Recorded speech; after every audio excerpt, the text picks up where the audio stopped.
Do you think there would be more food grown on the planet if we didn't rear animals for food? Now, Georgie, I'm going to turn around to you.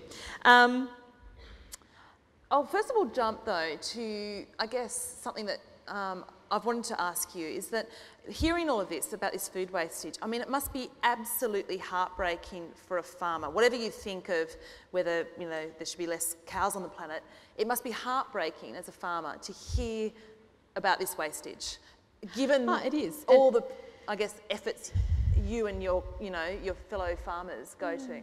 It is. I mean, any food waste, I think, is really sad, but particularly for me with red meat. I mean, I would say the steak on your plate doesn't happen by chance. We spend every week of the year making sure that people have great tasting beef, and it takes us about 4 years from when we start growing that to when you actually go to the butcher shop or the supermarket and buy it. So 4 years of our effort, and we're a family. You know, yesterday the whole family's out there working on our property. So this is what we live and breathe every day, and we have this incredible biodiversity of environments to look after. And I sort of talk about my cows as being my factory machines, but my inputs are really random. So I spend all this time managing climate and how much rain we're going to get and whether it's going to be hot or cold. And when we have a heat wave, for us that's a completely different thing to feeling uncomfortable. That's about our cows not having the right sort of grass anymore to produce beef. So we have to tweak things. So we just spend every day thinking about producing great tasting beef. That's what we do day in, day out.